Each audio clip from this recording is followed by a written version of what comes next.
Right, నమస్తే. ప్రస్తుతం మనం హుజూరాబాద్ కాన్స్టిట్యున్సీ అంటే హుజూరాబాద్ లోకల్లో ఉన్నాం. ఇక్కడ అంబేద్కర్ చౌరస్తా దగ్గర మనం ఉన్నాం. ఇక్కడ దాదాపుగా 15 రోజుల నుంచి ఒక ధర్నా జరుగుతూ ఉన్నది. ప్రజలందరూ కూడా పెద్ద ఎత్తున ప్రభుత్వానికి వ్యతిరేకంగా ధర్నా నిర్వహించి ఇక్కడనే టెంట్ వేసుకొని కూర్చున్నటువంటి పరిస్థితి అయితే కనిపిస్తూ ఉన్నది. ధర్నా దేని గురించి అంటే ఇక్కడ డంపింగ్ యార్డ్ ఏర్పాటు చేసి దాదాపుగా ఒక 9 మున్సిపాలిటీలకు సంబంధించినటువంటి చెత్త ఏదైతే ఉందో దాన్ని అంతటినీ కూడా తీసుకొచ్చి ఇక్కడనే వదిలేసే విధంగా ఒక డంపింగ్ యార్డు ఏర్పాటు చేస్తామని చెప్పి ప్రభుత్వం ఏదైతే ప్రపోజల్ పెట్టిందో దాన్ని వ్యతిరేకిస్తూ ఈరోజు హుజూరాబాద్ ప్రజలందరూ కూడా హుజూరాబాద్ పరిసర ప్రాంత ప్రజలందరూ కూడా దానికి వ్యతిరేకంగా ధర్నా చేస్తూ ఉన్నటువంటి సందర్భం కనిపిస్తూ ఉన్నది. ఒక పక్క ఇక్కడ చుట్టుపక్కల ప్రజలందరూ కూడా ఇంత అవస్థపడుతూ ఉన్నారు. దానివల్ల మా పంట పొలాలు నష్టం అవుతాయి, మాకు సంబంధించినటువంటి ఇక్కడ ఉండేటటువంటి పరిసరాలు కాలుష్యం అవుతాయి, ఇక్కడ ఉండేటటువంటి ప్రజలందరూ కూడా కొంత వ్యాధులతోటి వ్యాధులు సోకి కలుషితమైనటువంటి గాలి నీరు విషాహారం తిని వ్యాధులతోటి ప్రజలందరూ కూడా చచ్చిపోయే రోజులు వస్తాయి. దీన్ని వెంటనే విరమించుకోవాలని ఎన్నిసార్లు చెప్పినా కూడా ఇప్పటి వరకు దాదాపుగా ఎవరు పట్టించుకోవట్లేరు అని చెప్పి వాళ్ళు చెప్తా ఉన్నటువంటి పరిస్థితి కనిపిస్తూ ఉన్నది. ఇక్కడ దాదాపుగా అందరూ మంత్రులు ఎవరైతే ఉన్నారో అందరూ మంత్రులకు సంబంధిత దీనికి సంబంధించి హుజూరాబాద్కు సంబంధించి ఇన్ఛార్జిగా వ్యవహరించినటువంటి అందరు మంత్రులకు అలాగే ఇక్కడ ప్రభుత్వంలో ఉన్నటువంటి పెద్దలందరికీ కూడా వినతి పత్రాలు అందజేసి ముఖ్యమంత్రితో సహా అందరికీ కలిసే ప్రయత్నం చేసినాం కానీ ఎవరు మా గోడును పట్టించుకోవట్లేరు అని చెప్పి చెప్తా ఉన్నటువంటి సందర్భం అయితే కనిపిస్తూ ఉన్నది. అంటే ప్రజెంట్ వాళ్ళు ఇక ఏం చేయలేక ప్రభుత్వం ఈ రకంగా చేస్తే మేము ఇంకా పెద్ద ఎత్తున ఉద్యమాలకు దిగుతామని చెప్పి వీళ్ళు గట్టిగా హెచ్చరిస్తూ ఉన్నటువంటి సందర్భం కనిపిస్తూ ఉన్నది. ప్రజలందరూ కూడా ఆ యుద్ధానికి సిద్ధమైన మేము ఖచ్చితంగా చావరేవో తేల్చుకుంటాం, ఇక్కడ మాత్రం ఎట్టి పరిస్థితుల్లో పెట్టొద్దు, ఇక్కడ ఒక పంటలు వేస్తే ఇక్కడ ఉన్నటువంటి సీడ్స్ వల్ల తెలంగాణ రాష్ట్రం మొత్తం పంటలు పండించే అవకాశం ఉంటుంది అని చెప్పి మాట్లాడుతూ ఉన్నటువంటి సందర్భం కనిపిస్తూ ఉన్నది. రేపన్నాడు మీరు డంపింగ్ యార్డ్ చేస్తే అవన్నీ కూడా కలుషితం అయిపోయి ఇక్కడ ఎవరిని జీవనోపాధి లేకుండా పోతుంది, దాదాపుగా ఒక 10 గ్రామాలు లేచిపోయే అవకాశం ఉంటుందని చెప్పి మాట్లాడుతూ ఉన్నారు. ఇక్కడ ఇప్పుడు ప్రజెంట్ ఈ రోజుకు 16వ రోజు నడుస్తూ ఉన్నది. ప్రజెంట్ హుజూరాబాద్ ఎమ్మెల్యేగా వ్యవహరిస్తున్నటువంటి వ్యక్తి పాడి కౌశిక్ రెడ్డి ఆయన ఆమరణ నిరాహార దీక్ష 24 గంటల పాటు చేపట్టిండు. ఇక్కడనే ఎండాకాలం అందరినీ కూర్చోబెట్టుకొని పెద్ద ఎత్తున వేల సంఖ్యలో ఇక్కడ జనాలను పోగేసి సమీకరించి అఖిలపక్షంగా అంటే ప్రజలు ఆ పార్టీ ఈ పార్టీ అని కాకుండా అఖిలపక్షంగా ఇక్కడికి ఇచ్చేసి వాళ్ళందరూ కూడా ఈ ధర్నాలో పాల్గొని ఆయనకు సంఘీభావం తెలపడం కోసం అలాగే ప్రభుత్వం మీద వ్యతిరేకత ఏ రకంగా ఉన్నదని ప్రభుత్వం కూడా వెనక్కి తగ్గే అవకాశం ఉంటుంది ఈ రకంగా మనం ముందలికి పోతే అని చెప్పి ప్రజలందరూ కూడా సిద్ధమైనటువంటి పరిస్థితి కనిపిస్తూ ఉన్నది. ఏదేమైనప్పటికీ ఖచ్చితంగా దీన్ని వెనక్కి తీసుకోవాలని చెప్పి బలంగా చెప్తా ఉన్నారు. అసలు ప్రజలతో మాట్లాడిపిద్దాం, అసలు ఏమనుకుంటా ఉన్నారు, అసలు దీనికి డంపింగ్ యార్డు వల్ల ఏ రకంగా వాళ్ళకి ఇబ్బందులు కలుగుతాయి, ఎన్ని రోజుల నుంచి డంపింగ్ యార్డు ఇష్యూ అనేది కొనసాగుతా ఉన్నది, అసలు వీళ్ళకి ఎప్పుడు తెలుసు అనే అంశాలు కూడా వీళ్ళని అడిగి తెలుసుకునే ప్రయత్నం చేద్దాం. అంటే ఎప్పుడు వచ్చింది అసలు ఎప్పుడు తెలుసు మీకు డంపింగ్ యార్డు? 15 డేస్ బట్టి ఇక్కడ అడవుడు జరుగుతుందండి. అంతమంది ఏ గవర్నమెంట్లో జరిగిందని నాకు పూర్తిగా తెలియదు. కాకపోయిందంటే ఇక్కడ లోకల్ వరకంటే ఇక్కడ హుజూరాబాద్ పరిధిలో ఇక్కడ వేసుకోవచ్చు. కనుక వీడికి కరీంనగర్ వరంగల్ ఈ చెత్త చెదరాన్ని తీసుకొచ్చి ఇక్కడ వాడేస్తే ఇక్కడ పాపులేషన్ ఎక్కడ పోవాలి?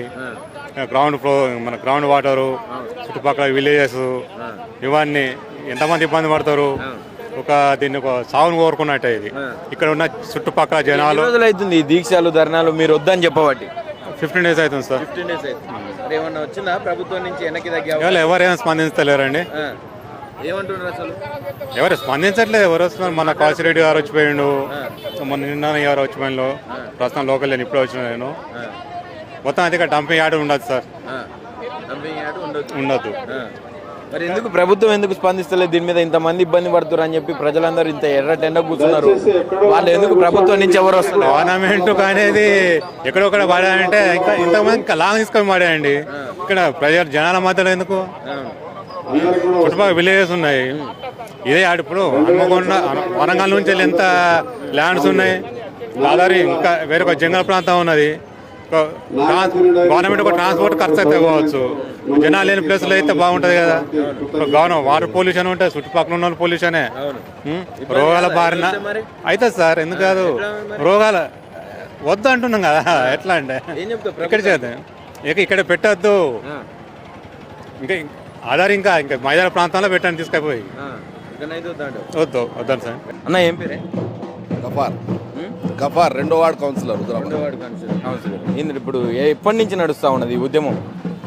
ఈ గత 16 రోజుల నుంచి ఈ ఉద్యమం నడుస్తూ ఉన్నది. హుజురాబాద్లో వేస్ట్ టు ఎనర్జీ ప్లాంట్ పెట్టి, అంటే వేస్ట్ ప్లాంట్ ఇది, వేస్ట్ టు ఎనర్జీ ప్లాంట్ కాదు, ఇది రాజకీయ కక్ష సాధింపు చర్యగా ఈ కౌశిక్ రెడ్డి అసెంబ్లీలో గల్లమిప్తాడు. ఈయనను ఎట్లా నిలువరింపజేయాలి, ఈయనను ఎట్లా ఆగం చేయాలి, ఈయన నోరు నొక్కాలంటే ఏం చేయాలనేది ఒకటి ఆలోచన చేసి, ఒకటి నీచపు ఆలోచన, అంటే ఒక కీచక వ్యక్తి ఆలోచన చేసేది ఆలోచన ఇది. కౌశిక్ రెడ్డి మీద ఉన్న కక్షతోటే ఇదంతా చేస్తా ఉన్నారా? కేవలం కౌశిక్ రెడ్డి మీద ఉన్న కక్షతోనే చేస్తాండి ఇది. అంటే ప్రజలు ఇబ్బంది పడతారు కదా ఇట్లా చేస్తే. ఇప్పుడు అతనికి ఇప్పుడు ప్రజలు మాన ప్రాణాల గురించి లెక్కలేదు సార్. అతడు కేవలం ఇప్పుడు 2.5 సంవత్సరాల నుంచి కాంగ్రెస్ ప్రభుత్వం ఎవరికి ఏం చేసింది? ఇప్పుడు కేసీఆర్ కిట్లు ప్రతి ఒక్క హాస్పిటల్లో స్టోర్ రూమ్లలో పడి ఉన్నాయి. కేసీఆర్ కిట్ ఇస్తే దాని మీద కేసీఆర్ ఫోటో ఉన్నదని ఇస్తలేడు. అంతగనము టీఆర్ఎస్ పథకాల గురించి భయం ఉన్నది అతనికి. అంటే ఇప్పుడు వాస్తవానికి ప్రజలకు మంచి చేసేటోడు ఏం చేయాలి, నీకు ఎలాంటి అభివృద్ధి చేయాలి ఏంటిదనే ఆలోచన చేయాలి. ఈ వేస్ట్ టు ఎనర్జీ ప్లాంట్ ఎక్కడ పెట్టాలి? మీరు జనావాసాలకు దూరంగా ప్రజలు నివసించేదానికి ఆరోగ్యంగా ఉండకుండా ఉండే ప్రాంతాలలో పెట్టాలి. అంటే ప్రజలు ఒక 20 కిలోమీటర్ల దూరం ఉండాలి. దీనికి వేస్ట్ లేని ప్రాంతంలో పెట్టాలి. ఇప్పుడు జంతు కలేబరాలు వస్తాయి, దాంట్లో పారిశ్రామిక వాడల వ్యర్థాలు వస్తాయి, కొన్ని కెమికల్స్ వస్తాయి. ఇప్పుడు భూమిలో ఉన్న 7 పొరల ద్వారా ఈ కెమికల్స్ కిందికి ఇంకి జల కాలుష్యం, వాయు కాలుష్యం కాదా? ఇప్పుడు మీరు ఎనర్జీ ప్లాంట్ అంటే వాటర్ పాయిల్ చేస్తారు, ఆ చెత్తనంతా కాలుస్తారు, డస్ట్ ఫామ్ అయ్యి లంగ్స్ ఖరాబ్ కావా? వాయు కాలుష్యం కాదా? మీరు ఏ రకంగా మంచిదని పెట్టారు మీరు? ఇప్పుడు మనం మాట్లాడి ఇక్కడ ఏదైతే నిలబడి ఉన్నామో ఈ ప్లేసుకు ఈ డంపింగ్ యార్డ్ కేవలం 3 కిలోమీటర్ దూరం, 3 కిలోమీటర్లు మాత్రమే దూరం. మీకు ఈ మాత్రము ఇప్పుడు పెద్ద చదువులు చదివిన వాళ్ళు ఈ డంపింగ్ యార్డును వ్యతిరేకం చేయాలనేటోళ్ళు ఏం చెప్తారు అనేది వాళ్ళకి తెలియదా? వాళ్ళకి అధికారులకు కూడా తెలుసు ఇది కరెక్ట్ కాదనేది, కానీ ఏం చేస్తాం, పైనుంచి ఒత్తిడిలు వస్తున్నాయి వాళ్ళకు. ఏం చెప్పాలనుకుంటున్నారు ఈ విషయంలో? ఇప్పటి వరకు ఎటువంటి స్పందన లేదు ప్రభుత్వం నుంచి. మీరేమో ఇక్కడ ఇంత ఎర్రటెండలో ఇబ్బంది పడుతూ ఉన్నారు ప్రజలందరూ, అక్కడనేమో ప్రచారాలకు పోయింది మన మంత్రివర్గం అంతా కూడా. ఎట్లా చూస్తారు? అయితే ప్రజల గురించి ఆలోచించే ప్రభుత్వం అయితేనో దీన్ని ఇట్లా చేయకపోవు. ఒకవేళ ఇక్కడ కాంగ్రెస్ పార్టీ ఎమ్మెల్యే ఉంటే ఇట్లా చేస్తుండేనా? చేయకపోవు. ఈ టీఆర్ఎస్ పార్టీ నాయకుడు ఉన్నాడు కాబట్టి ఎట్లా ఇబ్బంది పెట్టాలనే ఆలోచన. ప్రజల మీద ప్రేమ లేదు. ఇప్పుడు రాజకీయంగా ఇక్కడ కాంగ్రెస్ పార్టీ పొందబడ్డట్టే. ఇప్పుడు రాబోయే కాలంలో ప్రజలు తిరగబడతారు, నీకు కాంగ్రెస్ పార్టీకి ఓటేయరు. నీకు వేస్ట్ టు ఎనర్జీ ప్లాంట్ పెట్టి ఎంతమందికి ఉపాధి ఇస్తాను? నీకు పెట్టాలి, అట్లాంటి ఉపాధి ఇవ్వాలనే ఆలోచన ఉంటే ఏదైనా మంచి కర్మాగారం పెట్టండి. చాలా ఉన్నాయి కదా.